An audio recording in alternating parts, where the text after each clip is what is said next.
Good evening, ladies and gentlemen. It's intermission time.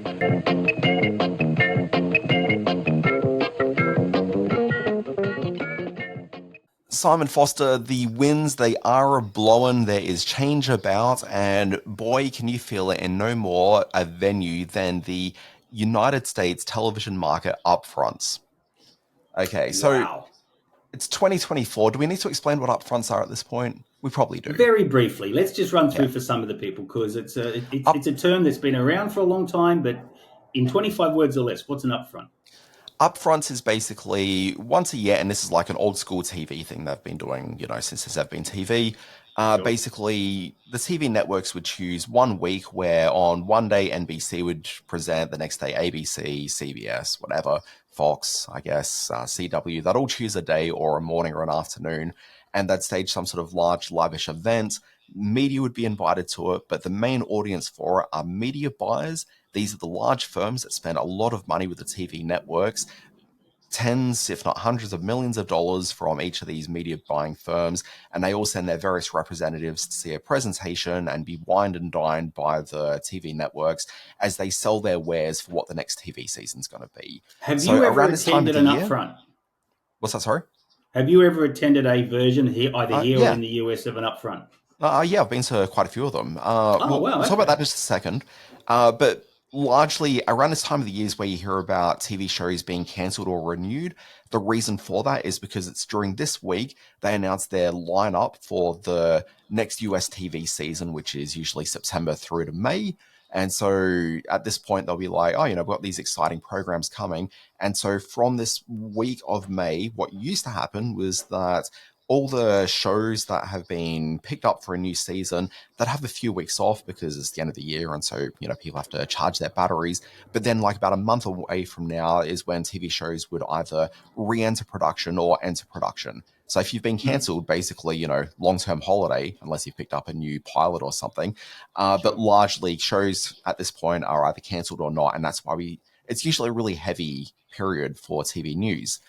But the last, we'll say 5 years, they've been very quiet from the TV network front because if you're CBS, you're not so much worried about launching a whole bunch of new TV shows anymore. Instead, you're just sort of saying, hey, what about a spin-off of the CBS FBI franchise, which I think is on CBS? Or maybe Chicago Fire.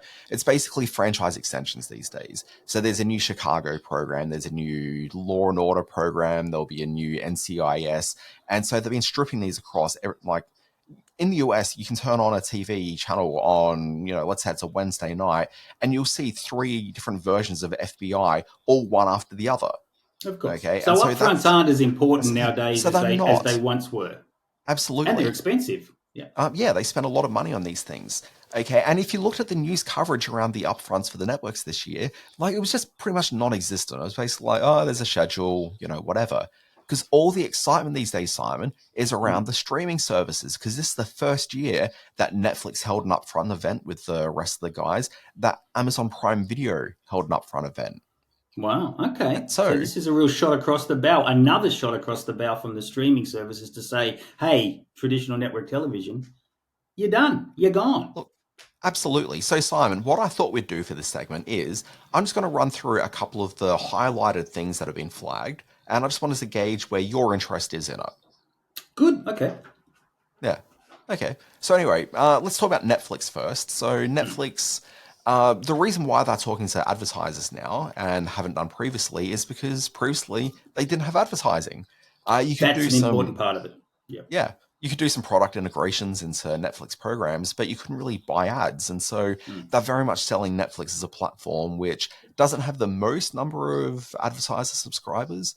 They are touting like 40 million, but that's just people that might be watching like Netflix accounts in a household. It's like 19 million accounts have advertising switched on for it. So if you think about the 270 million accounts that Netflix have, it's obviously not even at half at this point is still advertising supported, but that'll change over the years or whatever. But anyway, Simon, let's talk about some of the product. So one of the big things they said is coming into production soon, a movie called Happy Gilmore 2. Tick, you're in for that? Kind of excited, mostly because Adam Sandler's been given a bit of a blank check to do his stuff on Netflix, and most of it's working quite well, certainly for the fans, and people are watching. So I'm on board. It feels like IP regurgitation, but some IP regurgitation is worth lapping up. Yeah, look, I'm not sure that I need to see another Happy Gilmore story, but also of all those mid-90s Adam Sandler films that became VHS classics, Happy Gilmore was the one that I probably liked the most of those. So look, Exactly. I'll watch this. 3 Body Problems being ordered for more episodes. What we don't know, though, is whether that's several seasons worth of more episodes or if it's like 4 episodes. So, Right. TBA, but are you enthused to see the show come back? I was before it came out. I got like 4 episodes in, and I found it all a bit of turgid and tapped out. So no, I've got no interest in this. I can see why advertisers do because it has a very loyal following, but no, not for me. Yeah, I don't know if it's a loyal following. I mean, people suddenly watched it and it had middling to mostly positive reviews, but from the couple I saw, it was fine. Yeah. Will Ferrell's going to be starring in a new Netflix series called Golf. He's going to be doing that opposite Rami Youssef, and it's a golf comedy coming to Netflix. Got Rami Youssef, yes, very excited about. Will Ferrell, he's a legacy star now, and I tend to sort of tune in to see what he's up to. Golf, well, if it's not Happy Gilmore, then I'm not that excited, but I'll give it a go. Yeah, it's actually one of 2 different golf series that's launching sometime soon. So Will Ferrell and Rami Youssef doing that one, and then over on Apple Are they TV bringing Plus Holy a few Moly weeks ago. back? Tragically not. That's a shame. Actually, I think Holy Moly might still be going in the US, maybe. Wow. But the Australian version is not coming back, so I'm sorry. Yeah. I don't know if the Holy Moly set that they constructed in Brisbane, which was the set they used for the Australian Holy Moly, as well as a number of the international Holy Molys, I don't know if that's still in place. But anyway, I can do some research on that one. That's but good there is use of money. There is another... Sort of just farming out your Holy Moly set to different nations to film their Holy Moly series. I reckon if we really try, we could hit 100 Holy Molys by the end of this podcast episode. Look, maybe, but that's actually a pretty common practice with a lot of these big event reality shows. So the various wipeouts from around the world were all shot on the same wipeout soundstage set. It's an outdoor set. That's interesting. Where was that? It was in Indonesia, I think, or somewhere like that. The Wall, which was I think, trivia studio-based show, the actual production costs of constructing one of those walls was so large that the wall that actually flew people was to the Netherlands to do that. You're seeing things like Jeopardy Australia is not actually filmed in Australia with Stephen Fry. Instead, they just found expats living in the UK that are the Jeopardy Australia contestants. So Jeopardy Australia is neither filmed in Australia nor hosted by an Australian, which I think is... What was the show that your mate and I, Nick Bassin, did that was filmed out here for US television? He did one of those, didn't he? Yeah, so that is the... Oh, gosh, what is the name of the show? I'll have to get back to you with that one. Hi, Nick. Can't Stop the Hits. That's not right. It was that musical competition game show for Fox. Don't Forget the Lyrics or something like that? No, that's a different one. Different one. Anyway, hi, Nick. I forget it. But all right, that was interesting because... that one was because of COVID times. So they actually filmed this American game show in Australia using expat American contestants, in order to be able to produce something while there were COVID shutdowns in the US. And Australia was open for production. So that's why that happened. Yeah. But anyway, I was going to say, Simon, a shameless self-promoter jumped all over that. Hey, Nick, if you're listening. Yeah. Actually, did you know I'm responsible for that? What? So it was me that told Nick, hey, Nick, there's this game show. Go and do this. Really? And he looked at it and went for it. And yeah, he won himself enough money to put a deposit down on a possible house. Wonderful. And spend that time writing his book. Yeah. And that book, I got to say, I almost finished it. It's terrific.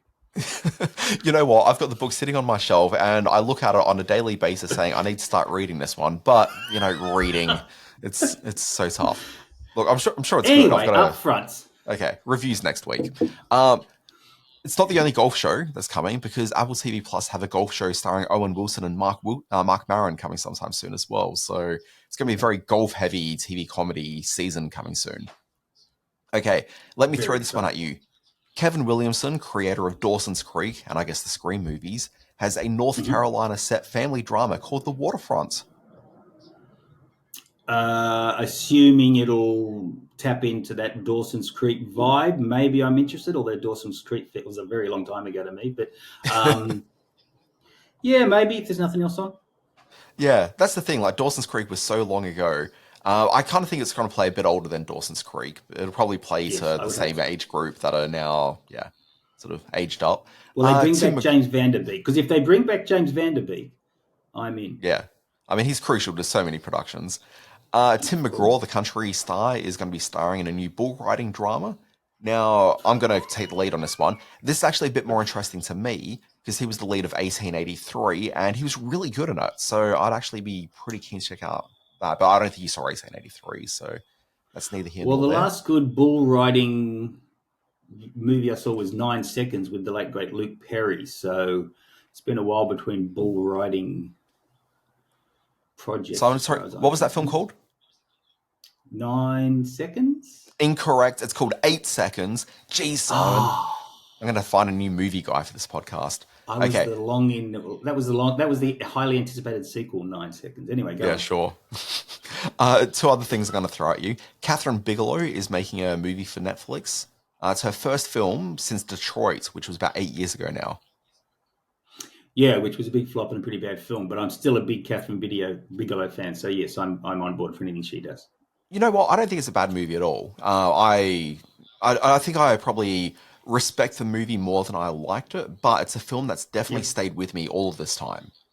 I've never forgotten that film, which I think is... You see 10 movies a year. Of course it did.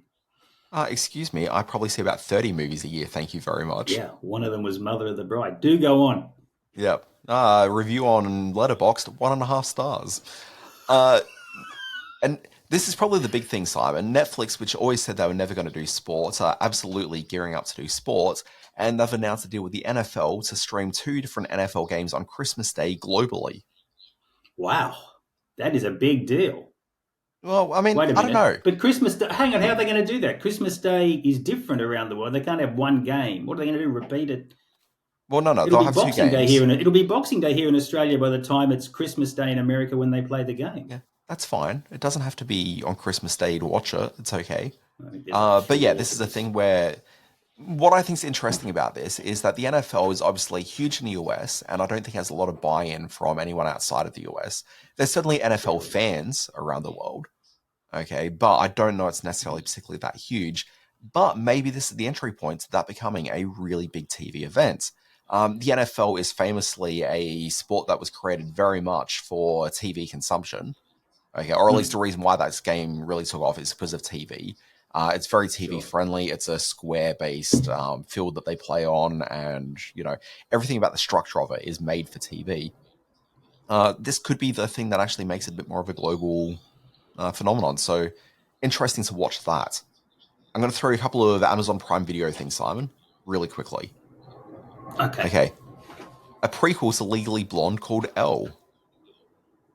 Featuring Reese Witherspoon in any way whatsoever. Her name will be on the credits. She'll get an executive producer. I'm keen to see who they cast as Elle in the lead role. If they can capture somebody who's a breakout star in the way that Reese Witherspoon was, I'm all for it. I'll give it a look. IP regurgitation #, but let's give it a go. Yeah, it seems very casting dependent. This gives me Clueless, the TV series vibes, but we'll see. Yes, which isn't good. Yeah. Live action Tomb Raider TV show from Phoebe Waller-Bridge. Yeah, I kind of think her ship sailed a little bit in terms of buzz, but she'll bring a comedic edge to it. Is she playing Lara Croft? Is that the buzz? She's too old to play Lara Croft. Still, I'd watch that. I mean, Phoebe Waller-Bridge could be in her early to mid-40s at this point. Oh my God, that is old. Yeah, no, I won't be watching that. No interest in Lara Croft or Tomb Raider with anyone involved. I didn't mind the last Tomb Raider film that got made with, what's her name, from Ex Machina, whose name is Yeah, I like that. And I was a fan of the Jan de Bont sequel to the original film. I quite thought that was pretty cool. But I think it's kind of had it's just not sticking with it. It can't stick the landing is what I'm trying to say here. So, no. Alicia Vikander. Yeah. Yeah, big fan. There's going to be a spin-off of Jeopardy called Pop Culture Jeopardy, and it's going to shift up the format a little bit to not be 3 people competing, but rather teams of players, all using the Jeopardy game mechanics to pop culture trivia. Could care less about it, and will certainly be watching it. Yeah, I will 100% be watching it, and 100% probably dismiss it as soon as I've watched it, but I'm interested. Sequel to Roadhouse. Oh, no. Get why they're doing it. Not interested. Yes. I'm all for it, and that film did very well for them. Doug Lyman. Oh, and I absolutely get why they're doing it. Is JG coming back? Is Jake going to bump up again to play the role? Gyllenhaal's back. No word on Doug Lyman, who was very upset that it went straight to streaming, even though that's exactly what he signed up for and got paid for. But that's neither here nor there, which is the 4th time I've said that, so drink. Nicolas Cage will be playing Spider-Man Noir in a live-action TV series. Tick, tick, tick, tick, tick. Yes, I'm all over that. What else was there? There was something else from Amazon, which I think I've sort of skipped past somewhere, but it doesn't matter. But anyway, like you can kind of see here, like these are the streamers coming out here with some very big names, some very big TV events. And when you look at the idea of this, what Amazon and Netflix are doing versus, hey, here's a new extension of NCIS where you get to see Gibbs as a young man. Like, it's, that's probably the most exciting network show that got announced, which is just really sad. So the upfronts are back. They disappeared for a while, not just because of COVID, didn't they? They were scaled down in size, at least in recent times. But now I guess the network's going to have to stand. They're going to have to stand up if Netflix and Amazon are now getting into this traditional ad selling format of taking their new shows to the advertisers. Surely the big networks will have to sort of re-enter the fray and say, "Oh, anything you can do, we can try to do better." Yeah, they really just sort of talk about reach at this point. It's difficult. So broadcast TV is skewing older and older because younger audiences just aren't watching linear broadcast TV in the way that they once did. So networks, this is why you see 3 hours of FBI back to back, because the audience are older and are perfectly willing to stick around with that kind of thing because that's just what they like. Attracting audiences with new, fresh, big things, it's not really a thing that's happening on broadcast networks anymore. All right, okay. So, well, I've got to say, Dan Barrett, for an intermission segment that had no planning and we really didn't know what we were going to do until like literally 10 seconds before going to where that came together quite well. Well done. Yeah, it was fine. It was fine. Shall we roll on to what else have you been watching